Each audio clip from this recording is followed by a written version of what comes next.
이제 건물이 낡고 그리고 또 비도 오래 오고 이러다 보니까 어떻게 이제 당연히 그러려니 하고 예배 드립시다. 간만에 또 마이크 없이 또 육성으로 또 하는 기분도 여러분 들어보시고, 이때를 대비해서 3년 전부터 저는 마이크 없이 예배를 드리는 연습도 많이 했습니다. 초반에. 오늘 말씀 제목은 그의 애가라는 제목으로 예레미야 애가서 3장 19절 23절 말씀 은혜 나누도록 하겠습니다. 여러분 이런 시조 한번 읊어봤지요? 지금 우리 연령대에 있는 사람들은 다 읊어봤을 것 같습니다. 한산섬 달 밝음 아시죠? 누가 지은이가 누구예요? 이순신 장군이죠. 네. 맨 마지막 대목이 뭐예요? 한산섬 달 밝은 밤에, 그리고 맨 마지막에 한오라? 아니지 뭐, 한오라는 아예 없었습니다. 남의 애를 끝나니 라는 수루에 혼자 앉아 긴 칼 옆에 차고 이렇게 하다 어서 일성 호각 소리는 남의 애를 끊었다 라는 이순신 장군의 큰 전투를 앞둔 지휘관으로서의 고뇌를 담은 시조예요. 그런데 또 이거를 비판하는 사람이 있어. 뭐라고 비판을 하느냐? 그때 당시 거기 막로에 앉아갖고 기생 옆에 이렇게 하고 술 한잔 하면서 기분 좋아가지고 그래서 시조 한 자리 읊은 건데 뭘 그걸 지금 봤냐고. 그냥 우리는 그냥 있는 그대로 좀 받아들이는 그런 좀 습관 좀 키웠으면 좋겠습니다. 항상 뭐라고 얘기하면 삐딱하게 하는 시선들이 있어요. 그죠? 그래서 보여주면 보여주는 대로, 들리면 들리는 대로 그냥 있는 그대로 받아들이는 연습도 필요한 것 같습니다. 우리는 예레미야를 무슨 선지자라고 불러요? 눈물의 선지자, 슬픔의 선지자라고 지칭을 해요. 왜냐하면 오늘 바로 예레미야 애가서를 기록한 그 주인공이 바로 예레미야였기 때문입니다. 애가는 말 그대로 슬픔의 노래예요. 이 애가를 한자로 표현하면은 슬플의 노래가, 그래서 슬픈 노래다 이렇게 이야기합니다.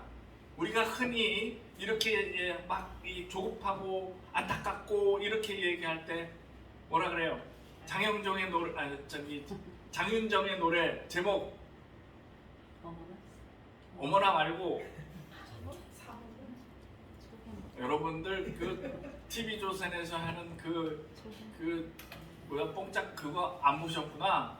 장윤정이 대표곡은 아니지만 애가타라는 제목의 그 애가타, 또 애간장이 녹는다 이렇게 표현들을 하지요. 많이 들어봤지요. 그러니까 이 애라는 것은 뭐냐면 내 안에 장기예요. 간 이쪽을 이야기를 하는 건데 이 내 속에 장기가 다 내려가도록, 다 녹아내도록 내 슬픔이 임했다라는 의미입니다. 지금 오늘 말씀에 예레미야의 심정이 바로 애간장 녹이고 애가 타는 그런 심정이 그렇다라는 것입니다. 예레미야 애가서는 1장부터 5장까지 각 장이 구성하는 요소가 다 달라요. 그러면서도 이 예레미야의 가슴 아픈 그 슬픔이 절절히 배어 있습니다. 1장은 예루살렘 성이 황폐하게 된 상황을 기록을 했고, 2장은 예레미야가 이 시온의 멸망을 슬퍼하면서도 하나님을 찬양하는 그런 내용이었고, 3장은 예레미야가 백성과 함께 고난을 당하는 그 모습을 기록했습니다. 내가 우물에 빠져가지고 죽을 뻔한 그런 고난을 당한 것. 그리고 4장은 예루살렘의 패망, 그리고 5장 마지막에는 예레미야의 간절한 간구를 기록한 것이 바로 예레미야의 애가서입니다. 이 눈물의 선지자 예레미야는 자기 백성들이 자기 포위된 성 안에서 그 안에 일어나는 아주 끔찍한 광경을 직접 목도를 한 사람이었습니다. 왜냐하면 바벨론의 군대가 쳐들어와서 예루살렘 성을 완전히 포위하고 한 달이요, 두 달이요, 1년 넘게 물 셀 틈 없이 지키고 있었기 때문에 처음에는 버틸 수 있었어요. 그러나 여러분, 아무것도 못하고 1년 동안 집안에만 있어 보세요. 그리고 먹을 것 식량 다 떨어져 보십시오. 그야말로 아비규환입니다. 그러면서 포위된 성 안으로 바벨론 군대가 밀고 들어오면서, 그러면서 거기서 완전히 예루살렘에 기거했던 그 성 안의 모든 사람들의 학살당하는 현장을 두 눈 똑똑히 보았던 선지자가 바로 예레미야 선지자이십니다. 그리고 이 모습을 보면서 예레미야는 울부짖을 수밖에 없었습니다. 왜냐하면 침략자들의 창과 칼에 목숨을 잃을 수밖에 없는 젊은 아이들, 어린 아이들, 갓난 아이들, 이 아들이 처참한 광경을 두 눈 똑똑히 뜨고 바라볼 수밖에 없었다라는 것입니다. 이 잔혹한 참상을 보면서 예레미야는 너무너무 괴로웠던 사실이었습니다.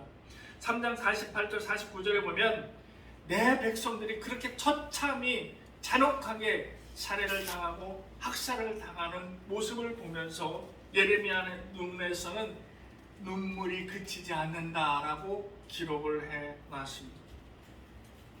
하나님께서 택하시고 그리고 선지자로서 사명을 갖고 내 모든 온 생을 던져서 이 백성들을 이끄는 자리에 있으면 당연한 거 아니야? 이렇게 생각할 수도 있습니다. 왜? 선지자니까, 백성들을 이끄는 위치에 있으니까, 그리고 백성들이 그 처참하고 잔혹한 그런 학살을 당하는 현장 속에서 그만 당연한 거 아니겠어? 이렇게 생각할 수도 있습니다.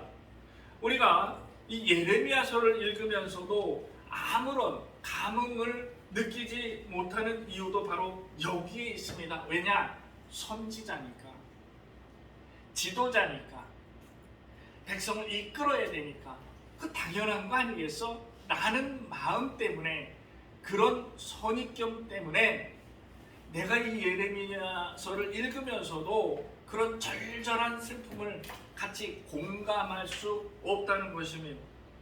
그런데 여러분, 선지자도 사람이고요, 그리고 감정의 동물입니다. 그리고 인간의 한계를 지니고 있는 것, 여러분, 그래서 당연한 것은 없다는 것입니다. 우리는 마치 당연한 것처럼 여기지만 사실은 당연하지 않다는 것입니다. 우리가 성경을 대하는 태도, 제가 몇 번으로 말씀드렸습니다. 그 출발점부터 우리는 새롭게 인식을 해야만 성경을 제대로 이해할 수 있는 것입니다.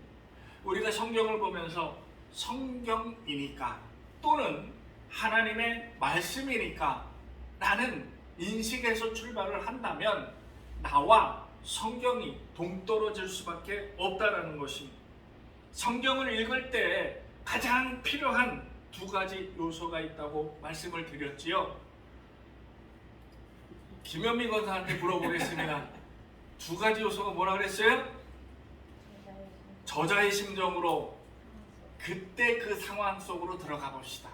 성경을 읽을 때는 항상 이 기록을 한 저자가 어떤 심정으로 이 말씀을 기록했는지, 그리고 그때 당시 상황이 어떠했는지, 이 두 가지 요소를 반드시 기억을 하고, 그리고 말씀을 보면은 일단 내가 그 안으로 들어갈 수 있다라는 것입니다.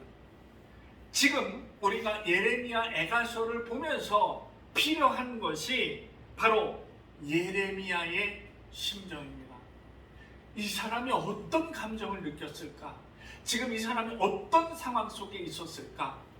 이 예레미야는 지금 바벨론 군대가 쳐들어와서 자기 동족을, 자기 이웃을, 자기 친구를, 그리고 자기 가족들을 처참하게 도륙하는 그 현장을 두 눈 똑똑히 뜨고 있었고, 그리고 이런 사건이 오기 이전에 예레미야는 여러분 하나님의 뜻에 쫓읍시다. 하나님께서 분노하시면 이런 현상이 생길 것이니 여러분 반드시 하나님 뜻에 따라야 됩니다라고 외쳤건만 이를 거부했던 이스라엘 백성들. 그러니 이 모습을 보면서 예레미야는 얼마나 회한이 있고 얼마나 가슴을 치고 얼마나 안타까웠겠냐. 지금 필요한 것이 우리에게는 예레미야의 심정이었습니다. 여러분, 내 자식들이 죽어 나자 빠지고 있는데 그냥 이스라엘이 그렇게 멸망당하고 그렇게 죽고 그렇게 포로로 끌려갔구나, 이렇게 끝낼 수는 없다는 것입니다. 이래서 이 광경을 보고 있었던 예레미야는 내 두 눈에서 눈물이 그칠 수가 없어서 하늘을 봐도 땅을 봐도 누워 있어도 밥을 먹으면서 밥이나 제대로 들어갔겠냐고. 구약에서 슬픔의 선지자가 있다면은 신약에서는 전 세계를 돌아다니면서 안지나서나 오직 교회와 성도 걱정을 했던 사도 바울이 있습니다. 우리는 오늘 이 시간을 빌어서 그의 애가, 예레미야의 애가와 또 사도 바울의 애가를 한번 느껴보시기 바랍니다. 이 바울 선생은 우리가 익히 알듯이 처음부터 사도로 임명받은 자가 아니었습니다. 바울은 완전한 극렬 반대파의 수장이요 행동 대장이었던 사람이 바로 바울이었습니다. 그런데 그가 예수님을 만나고 인생의 대변환점을 맞게 되었습니다. 그래서 자기 인생의 중심이 이제 완전히 변화가 돼서 오직 십자가임을 깨닫는 순간이 되었습니다. 그 순간부터 사도 바울은 이 백성들을 위해서 걱정하고 또 위로하고 그리고 주님의 말씀을 전하기 시작했습니다. 그러면 사도 바울이 율법 학자였습니다. 그 이전에는 그러지 않았느냐? 그 이전에도 율법 학자로서 바울은 백성들을 걱정했습니다. 그리고 위로했습니다. 그러나 그 이전의 위로와 지금 주님을 만나 완전히 변화돼서 새로운 사람이 되었던 사도 바울의 위로와 근심 걱정은 결이 달랐습니다. 그의 눈물과 걱정 그리고 그의 마음을 가장 잘 대변한 성경 말씀이 있습니다. 고린도후서 11장 24절 이하입니다. 저는 이 대목을 볼 때마다 가슴이 두근거리고 가슴이 물렁거리고 그리고 가슴에 말할 수 없는 중압감을 느끼는 대목이요 말씀입니다. 고린도후서 11장 24절 이하는 사도 바울이 그동안 세계 곳곳을 다니면서 그 전도 여행을 다니면서 당했던 고난, 위험, 이것들이 본인의 입을 통해서 기록이 된 내용입니다. 여러분, 나는 주님을 위해서 다니면서 40에 한 대 감한 매를 5번 맞았습니다. 여러분, 나는 전도 여행을 다니면서 태장을 3번을 맞았습니다. 여러분, 나는 주를 위해 다니면서 돌에 맞아 죽을 뻔했습니다.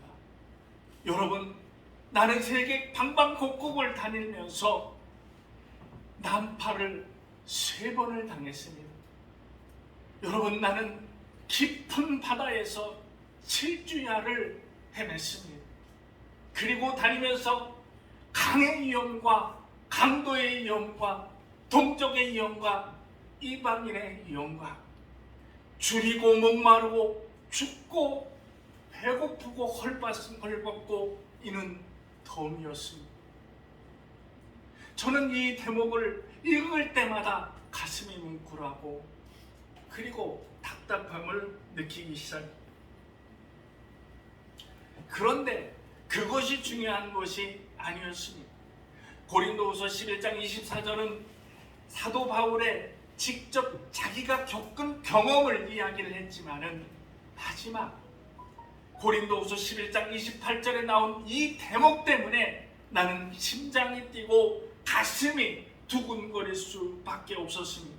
여러분, 내가 이렇게 온 세계 각지를 다니면서 내가 죽을 뻔한 위험을 한두 번 당한 것이 아니었고, 내가 이 고난을 당하면서도 나는 이렇게 아직도 날마다 내 속에 눌리는 일이 있으니 곧 모든 교회와 여러분을 걱정하는 일이라. 내가 온 세계를 다니면서 이렇게 죽을 뻔한 위기를 수없이 맞으면서도 내가 이를 놓을 수 없는 것은 바로 여러분 때문입니다. 여러분 때문에 내 눈에서는 눈물이 마를 날이 없었고, 여러분 때문에 내 가슴은 애가 타고 애간장이 녹았다는 말이에요. 그러니 여러분, 이제 여러분은 바로 서시기를 바랍니다 라는 의미의 말씀을 전한 것이었습니다.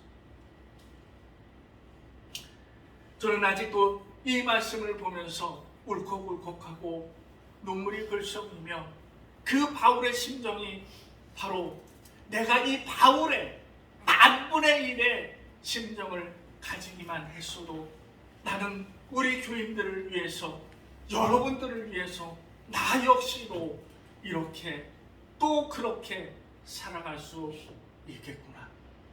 주님, 나에게 그 은혜를 허락해 주시기를 원합니다.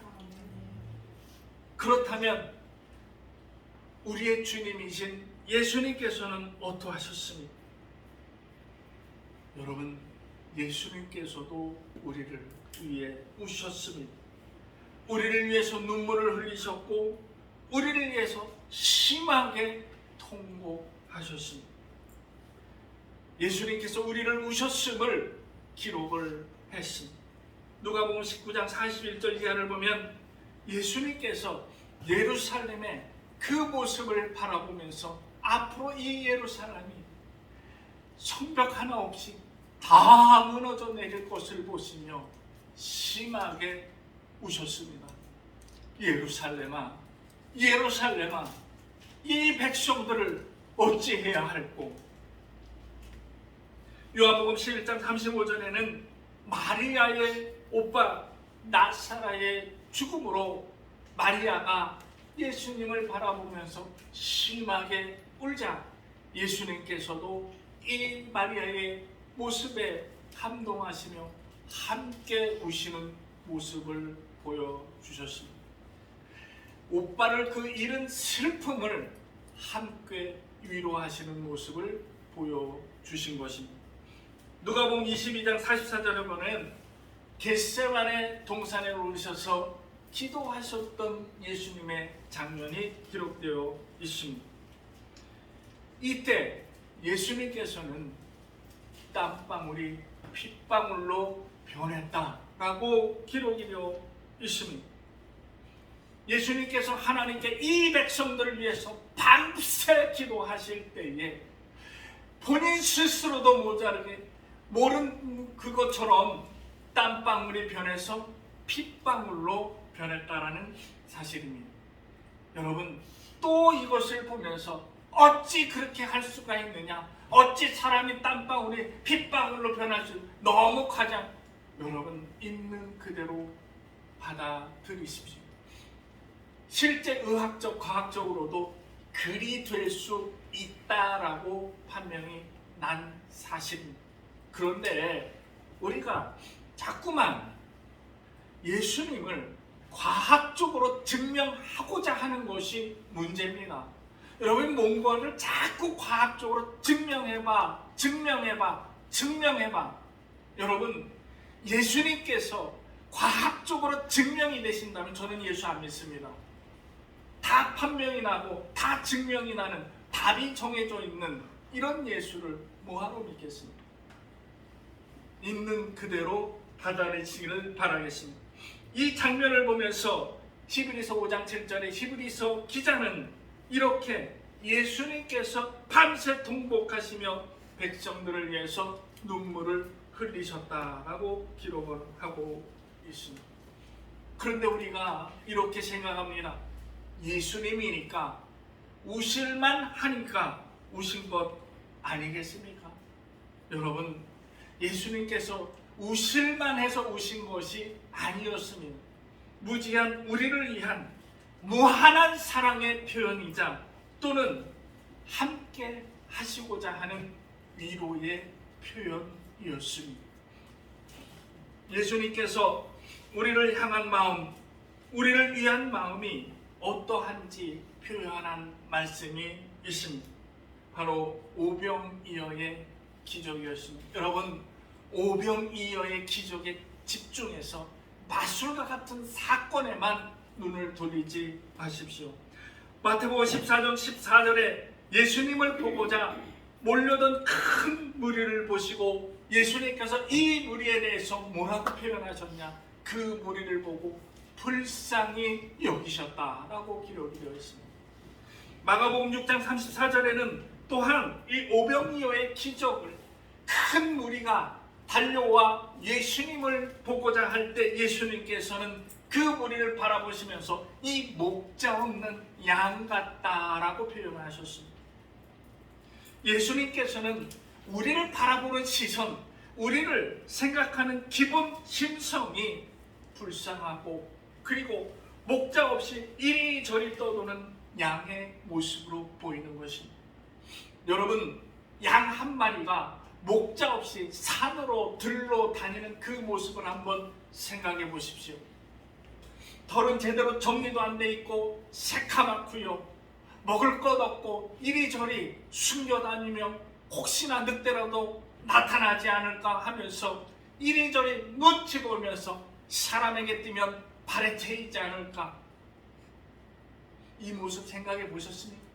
아니, 실제로 이 동네 거리를 떠돌아다니는 떠돌이 개를 한번 생각해 보십시오. 얘들 절대로 안 옵니다. 그 무서워하는, 그 두려워하는 눈빛 여러분 보셨습니까? 그 초라한 모습 보셨습니까?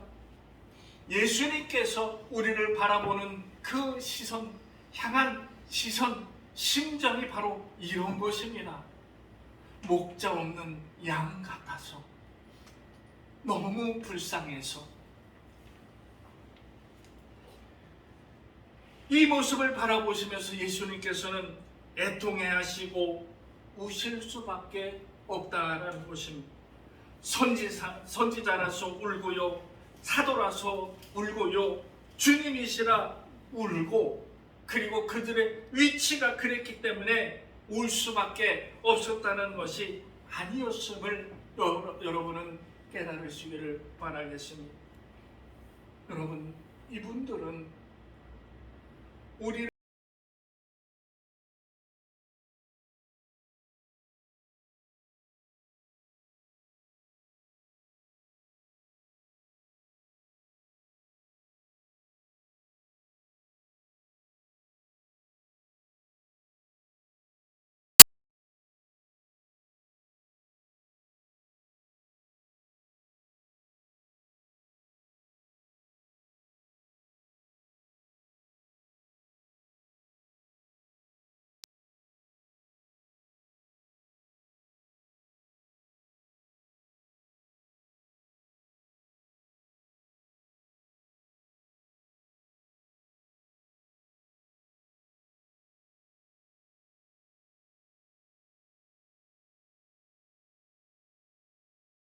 이르지 않습니다. 예레미야는 그 슬픔과 고통 중에도 하나님의 위로를 발견했습니다. 예레미야는 아침마다 그의 긍휼함을 발견했습니다. 오늘 내가 괴롭고 힘들고 고통스러울지라도 다시 새벽에 눈을 뜨면 하나님께서 나를 위로하시는 그 긍휼함에 내가 다시 분연히 일어날 수 있었다는 것입니다. 그들의 애가는 바로 우리를 위한 애가였음을 기억해야 합니다.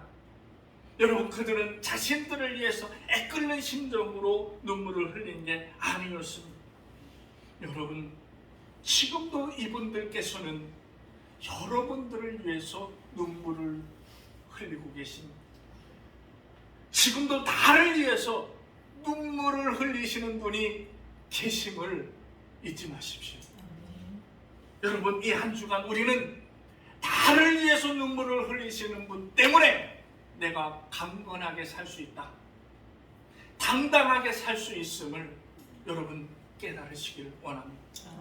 여러분, 위축될 필요 없습니다. 눈치 볼 필요 없습니다. 주님께서 여러분들을 위해서 눈물을 흘리고 계십니다. 승리하십시오. 기도하겠습니다.